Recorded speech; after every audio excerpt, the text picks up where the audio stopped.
Hello everyone, स्वागत है आप सभी का मेरे channel grasp knowledge with Anshu में। आज हम लोग रेलवे सामान्य अध्ययन के एक नए टॉपिक के साथ आप लोगों के बीच में हूँ और आज का टॉपिक है हमारा भारत में परिवहन। तो चलिए शुरू करते हैं आज के इस टॉपिक के साथ। सबसे पहला है केंद्रीय सड़क निधि का गठन सन 1929 में हुआ था। केंद्रीय सड़क निधि का गठन कब हुआ था? सन 1929 में। तथा सड़क संगठन की स्थापना 1960 में हुई थी। केंद्रीय सड़क नीति का गठन 1929 में तथा सीमा सड़क संगठन की स्थापना 1960 में हुई थी। देश में सड़कों की लंबाई का लगभग 54.83 लाख किलोमीटर है, जिसका विश्व में दूसरा स्थान है। देश में सड़कों की लंबाई कितनी है? लगभग 54.83 लाख किलोमीटर, जिसका विश्व में सेकंड स्थान है। राष्ट्रीय राजमार्ग की लंबाई 1,32,500 किलोमीटर है। राष्ट्रीय राजमार्ग की लंबाई कितनी है? 1,32,500 किलोमीटर। सबसे लंबा राष्ट्रीय राजमार्ग NH44 है। सबसे लंबा जो राष्ट्रीय राजमार्ग है वो कौन सा है? तो नेशनल हाईवे 44, जो श्रीनगर से कन्याकुमारी तक है। जो कहाँ से कहाँ तक है? NH44 जो है श्रीनगर से कन्याकुमारी तक है और ये 4 राज्यों से होकर गुजरती है। सबसे छोटा राष्ट्रीय राजमार्ग NH47A है। NH47A सबसे छोटा राष्ट्रीय राजमार्ग है, जो कि केरल के वेलिंगटन द्वीप से गुजरता है। केरल के वेलिंगटन द्वीप से भारत का सबसे छोटा राष्ट्रीय राजमार्ग NH47A है और ये केरल के वेलिंगटन द्वीप से गुजरता है। जवाहर सुरंग जो है NH1A पर स्थित है। जवाहर सुरंग कहाँ स्थित है? तो नेशनल हाईवे 1A पर स्थित है। राष्ट्रीय राजमार्गों का चौराहा झांसी कहलाता है।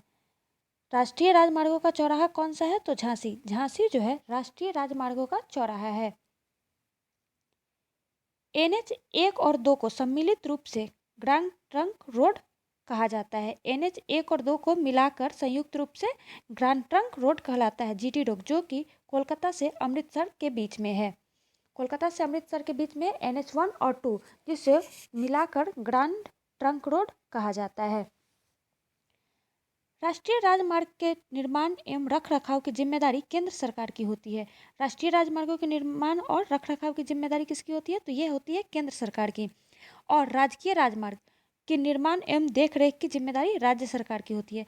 राष्ट्रीय जो कि सेंट्रल का है और राज्यों में जो राजमार्ग है उसकी देखभाल और निर्माण की जिम्मेदारी राज्य सरकार की होती है। स्वर्णिम चतुर्भुज योजना के अंतर्गत 4 महानगरों को जोड़ा गया है। स्वर्णिम चतुर्भुज योजना के अंतर्गत 4 महानगरों को जोड़ा गया है, जो कि 5846 किलोमीटर है।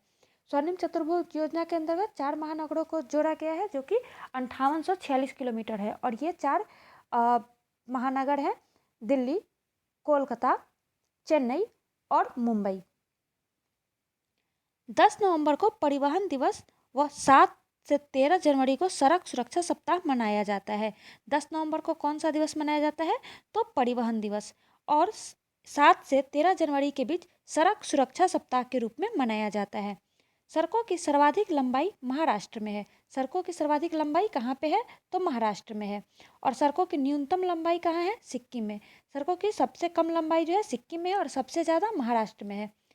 सर्वाधिक पक्की सड़कें महाराष्ट्र राज्य में है। सर्वाधिक पक्की सड़कें कहाँ पे हैं? तो ये महाराष्ट्र राज्य में है। सर्वाधिक सड़क घनत्व जो है केरल राज्य में है। सर्वाधिक सड़क घनत्व कहाँ पे है? तो ये केरल राज्य में है। न्यूनतम सड़क घनत्व जो है जम्मू कश्मीर में है। सबसे कम जो सड़कों का घनत्व है वह जम्मू कश्मीर में है और सबसे ज़्यादा जो है केरल राज्य में है।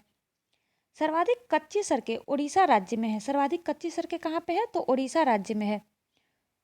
रोड रिसर्च इंस्टीट्यूट कहाँ पे है? तो नई दिल्ली में। नई दिल्ली में रोड रिसर्च इंस्टीट्यूट है।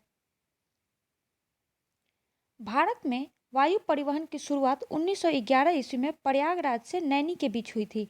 भारत में पहली बार वायु परिवहन की शुरुआत कब हुई थी? तो ये सन 1911 में ईस्वी में हुई थी और ये कहाँ से कहाँ के बीच हुई थी? तो ये प्रयागराज से नैनी के बीच हुई थी, जो कि यूपी में है।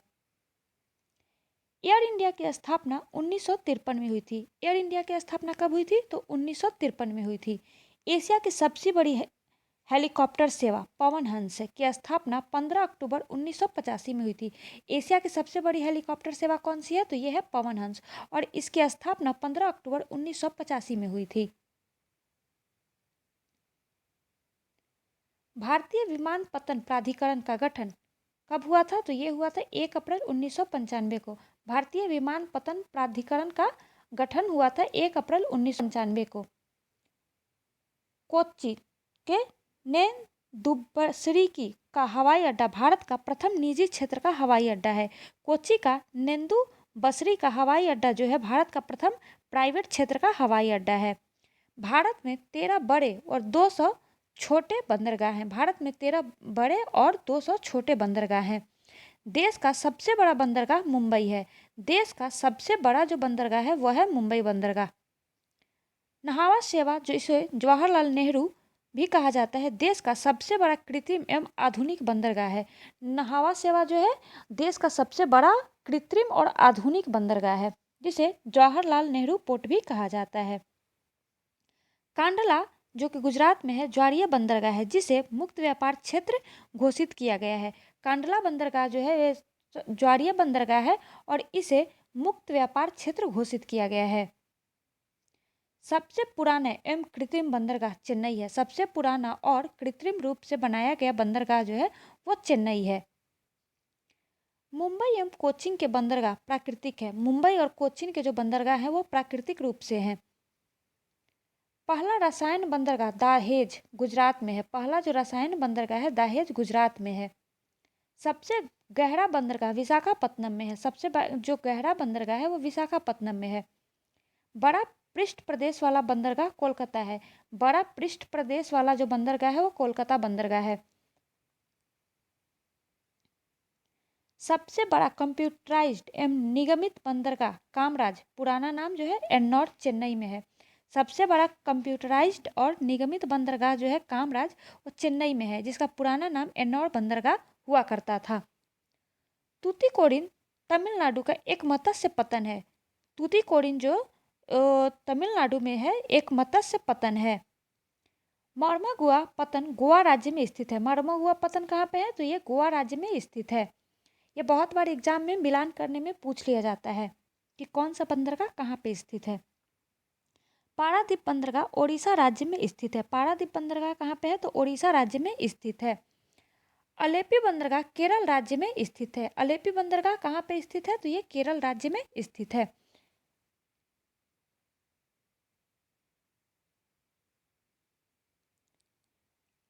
हमारा नेक्स्ट टॉपिक है थल सेना, वायुसेना और नौसेना के बारे में।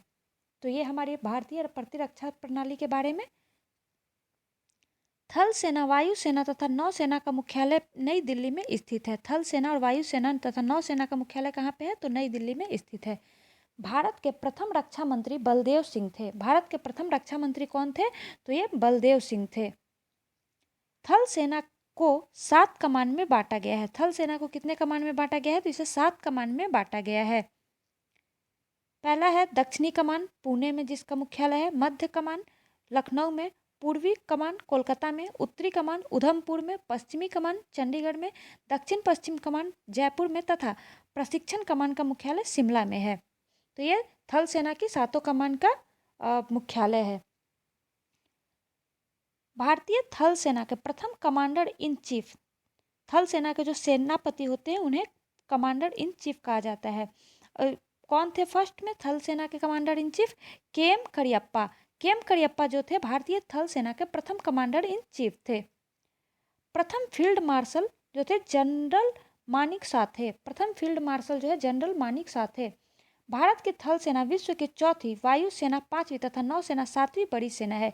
भारत की थल सेना जो है विश्व की चौथी सबसे बड़ी थल सेना है तथा वायुसेना विश्व की 5वीं सबसे बड़ी सेना है तथा नौसेना 7वीं सबसे बड़ी सेना है विश्व में। राष्ट्रीय सुरक्षा एकेडमी एनडीए खड़गवासला में, वायुसेना एकेडमी हैदराबाद में तथा भारतीय मिलिट्री सैनिक एकेडमी देहरादून में तथा इंडियन नेवल एकेडमी कोचीन में है। सबसे पहले एनडीए कहाँ पे है? तो एनडीए का राष्ट्रीय सुरक्षा एकेडमी खड़गवासला में और वायुसेना का एकेडमी हैदराबाद में स्थित है। भारतीय मिलिट्री जो कि सैनिक के लिए एकेडमी है, देहरादून में है तथा इंडियन नेवल एकेडमी कोच्चिन में है। नौसेना को 3 कमान में बांटा गया है। नौसेना को कितने कमान में बांटा गया है? तो 3 कमान में। दक्षिण कमान है कोच्चि में, पूर्वी कमान विशाखापट्टनम में तथा पश्चिमी कमान मुंबई में। वहीं थल सेना को 7 में बांटा गया था, 7 कमानों में बांटा गया है। भारतीय नौसेना का प्रथम अध्यक्ष वाइस एडमिरल आर.डी. कटारी थे, जो कि 1958 में थे। भारतीय नौसेना का प्रथम अध्यक्ष जो थे वाइस एडमिरल आर.डी. कटारी 1958 में थे। भारतीय वायुसेना की स्थापना 8 अक्टूबर 1932 को हुई थी, जो 7 कमान में बटा है। भारतीय वायुसेना की स्थापना 8 अक्टूबर 1932 को हुई थी और ये 7 कमान में बटा हुआ है। वायुसेना का प्रमुख वायुसेना अध्यक्ष होता है। वायुसेना का प्रमुख कौन होता है? वायुसेना अध्यक्ष होता है। प्रथम air chief admiral Thomas M Hurst था। प्रथम air chief admiral Thomas M Hurst था। वायुसेना के प्रथम भारतीय अध्यक्ष जो थे एयर मार्शल सुब्रतो मुखर्जी थे, जो कि 1954 में बनाए गए थे। वायुसेना के प्रथम अध्यक्ष जो थे एयर मार्शल सुब्रतो मुखर्जी थे 1954 में। वायुसेना का ध्येय वाक्य है नभ स्पृश्यम दीप्तम। वायुसेना का ध्येय वाक्य है नभ स्पृश्यम दीप्तम तथा नौसेना का है स्र नो वरुण। नौसेना का ध्येय वाक्य है स नो वरुण।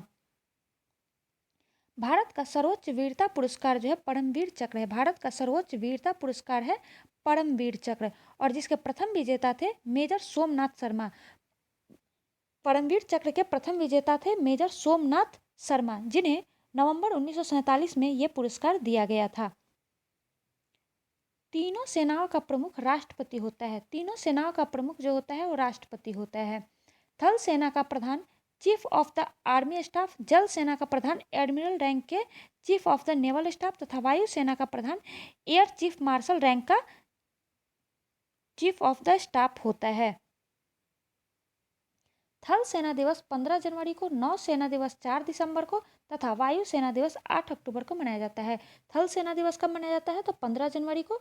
नौ सेना दिवस जो मनाया जाता है 4 दिसंबर को तथा वायु सेना दिवस जो मनाया जाता है 8 अक्टूबर को मनाया जाता है। भारत में बनी पहली पनडुब्बी का नाम INS साल्की था। भारत में बनी पहली पनडुब्बी का नाम INS साल्की था। INS साल्की क्या था? भारत में बनी पहली पनडुब्बी थी। स्वदेशी डिजाइन एवं स्वदेश में निर्मित प्रथम प्रक्षेपास्त्र 1988 में प्रक्षेपित पृथ्वी है। स्वदेशी डिजाइन एवं स्वदेश में निर्मित प्रथम प्रक्षेपास्त्र 1988 में प्रक्षेपित पृथ्वी है। भारत का प्रथम टैंक रोधी प्रक्षेपास्त्र नाग है। भारत में प्रथम टैंक रोधी प्रक्षेपास्त्र कौन है? तो नाग है। प्रथम विमान वाहक पोत INS विक्रांत है। प्रथम विमान वाहक पोत कौन है? INS विक्रांत है। भारत में बनने वाले सबसे पहला युद्धपोत INS नीलगिरी था। भारत में बनने वाला सबसे पहला युद्धपोत जो था INS नीलगिरी था। INS नीलगिरी क्या था? भारत में बनने वाला पहला युद्धपोत था। भारतीय वायुसेना का पहला नाम रॉयल इंडियन एयरफोर्स तथा नौसेना का पहला नाम रॉयल इंडियन मेरिन था। भारतीय वायुसेना का पहले क्या नाम था? तो रॉयल इंडियन एयरफोर्स तथा नौसेना का सबसे पहला नाम था रॉयल इंडिया मेरिन था। भारत में अब हमारा अगला टॉपिक है भारत में बैंकिंग। भारतीय बैंकिंग के बारे में हम थोड़ी सी बहुत जानकारी ले लेते हैं। यूरोपीय पद्धति पर आधारित भारत का पहला बैंक बैंक ऑफ हिंदुस्तान था, जो कि 1770 ईस्वी में खोला गया था। यूरोपीय पद्धति पर यह आधारित था और यह भारत का पहला बैंक था जिसका नाम था बैंक ऑफ हिंदुस्तान, और इसे 1770 ईस्वी में खोला गया था। सीमित देयता के आधार पर प्रथम भारतीय बैंक अवध कमर्शियल बैंक था। सीमित देयता के आधार पर प्रथम जो भारतीय बैंक था अवध कमर्शियल बैंक था, और इसकी स्थापना 1881 में की गई थी। अवध कमर्शियल बैंक की स्थापना 1881 में की गई थी। पूर्ण रूप से भारत देश का पहला बैंक 1894 में स्थापित पंजाब नेशनल बैंक था। पंजाब नेशनल बैंक जो है पूर्ण रूप से भारत का पहला बैंक था, जिसकी स्थापना 1894 ईस्वी में की गई थी। भारत का केंद्रीय बैंक भारतीय रिजर्व बैंक की स्थापना RBI की एक्ट 1934 के तहत 1 अप्रैल 1935 को 5 करोड़ रुपए की अधिकृत पूंजी के साथ हुई थी। और ये किस एक्ट के तहत हुई थी? तो आरबीआई एक्ट 1934 के अनुसूची 2 के तहत। भारतीय रिजर्व बैंक का मुख्यालय मुंबई में है। भारतीय रिजर्व बैंक का मुख्यालय कहाँ है? मुंबई में है। और आरबीआई का जो राष्ट्रीयकरण है 1 जनवरी 1949 को हुआ था।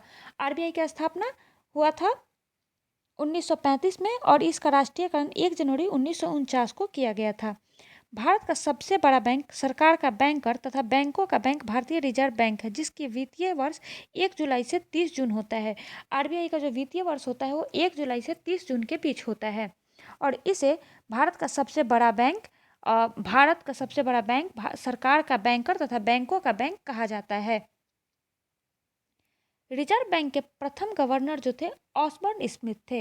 रिजर्व बैंक के फर्स्ट जो गवर्नर थे ऑसबर्न स्मिथ थे तथा प्रथम भारतीय गवर्नर सीडी देशमुख थे। भारत रिजर्व बैंक के जो प्रथम गवर्नर थे ऑसबर्न स्मिथ थे और प्रथम भारतीय गवर्नर थे वो सीडी देशमुख थे। तथा प्रथम महिला डिप्टी गवर्नर केजी उदेसी थी। पहली महिला डिप्टी गवर्नर जो थी केजी उदेसी है। केंद्रीय बैंकिंग जांच समिति की स्थापना 1931 में हुई थी। केंद्रीय बैंकिंग जांच समिति की स्थापना 1931 में हुई थी। 1921 में 3 प्रेसिडेंसी बैंकों को मिलाकर इंपीरियल बैंक की स्थापना की गई थी। 1931 में 3 प्रेसिडेंसी बैंकों को मिलाकर इंपीरियल बैंक की स्थापना की गई थी। 1 जुलाई 1955 को इंपीरियल बैंक का नाम भारतीय स्टेट बैंक रखा गया, जिसकी अनुशंसा गोरेवाला कमेटी ने किया था। 1 जुलाई 1955 ईस्वी को इंपीरियल बैंक का नाम भारतीय स्टेट बैंक कर दिया गया और इसकी अनुशंसा गोरेवाल कमेटी ने किया था। भारत का सबसे बड़ा व्यावसायिक बैंक एसबीआई है। भारत का सबसे बड़ा व्यावसायिक बैंक जो है वो है एसबीआई, भारतीय स्टेट बैंक। 19 जुलाई 1969 को पहली बार 14 बड़े व्यापारिक बैंकों के कुल जमाए 50 करोड़ रुपए से अधिक थी का राष्ट्रीयकरण हुआ था। पहली बार 14 बड़े बैंकों का जो पहली बार इसका राष्ट्रीयकरण हुआ था 19 जुलाई 1969 को। और वहीं दूसरी बार 15 अप्रैल 1980 को दूसरी बार अन्य 6 बड़े बैंकों व्यापारिक बैंकों का जिनके कुल जमाए 200 करोड़ रुपए का थी उनका राष्ट्रीयकरण किया गया। सबसे पहली बार 19 जुलाई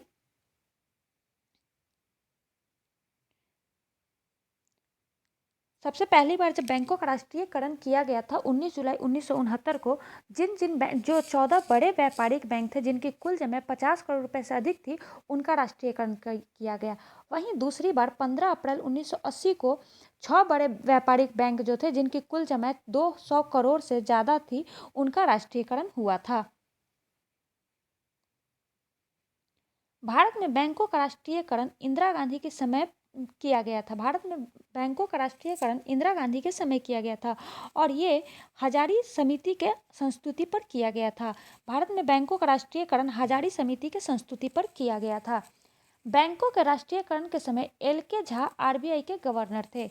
बैंकों के राष्ट्रीयकरण के समय एल के झा आरबीआई के गवर्नर थे। वर्तमान में राष्ट्रीयकृत बैंक की संख्या 12 है। वर्तमान में जो भी नेशनलाइज्ड बैंक है उनकी संख्या 12 है। देश का पहला क्षेत्रीय ग्रामीण बैंक 2 अक्टूबर 1975 ईस्वी में स्थापित किया गया। देश में पहली बार क्षेत्रीय ग्रामीण बैंक की स्थापना 2 अक्टूबर 1975 ईस्वी में किया गया था। 2 अप्रैल 1994 को स्थापित यूटीआई का बैंक का नाम बदलकर 30 जुलाई 2007 से एक्सिस बैंक कर दिया गया था। यूटीआई जो कि 2 अप्रैल 1994 को स्थापित की गई थी उसका नाम बदलकर 30 जुलाई 2007 से एक्सिस बैंक किया गया। देश में सर्वाधिक शाखाएं एसबीआई की है। देश में सबसे ज़्यादा अगर किसी बैंक की शाखा है तो वो एसबीआई की है। भारतीय बैंकों की सर्वाधिक शाखाएं ब्रिटेन में है। भारतीय बैंकों की सर्वाधिक शाखाएं कहाँ पे है? तो ये है ब्रिटेन में। विदेशों में सर्वाधिक शाखाएं एसबीआई की है। विदेशों में सर्वाधिक शाखाएं एसबीआई बैंक की है। देश में प्रथम महिला बैंक भारतीय महिला बैंक की स्थापना देश में प्रथम महिला बैंक भारतीय महिला बैंक की स्थापना 19 अप्रैल 2013 को मुंबई में की गई थी, जिसका विलय 1 अप्रैल 2017 को भारतीय स्टेट बैंक में हो गया। महिला बैंक की जो स्थापना की गई थी 19 नवंबर 2013 को मुंबई में किया गया था और इसको 1 अप्रैल 2017 को भारतीय स्टेट में विलय कर लिया गया। बैंकों में ग्राहक सेवा सुधार से संबंधित समिति गोईपोड़िया समिति है। बैंकों में ग्राहक सेवा सुधार से संबंधित समिति जो है वो गोईपोड़िया समिति है। पहला म्यूचुअल फंड जो है US 64 है। भारत का पहला म्यूचुअल फंड जो है US 64 है। इसी के साथ आज का ये टॉपिक यही खत्म होता है। फिर मिलेंगे हम अगले टॉपिक के साथ, तब तक के लिए धन्यवाद।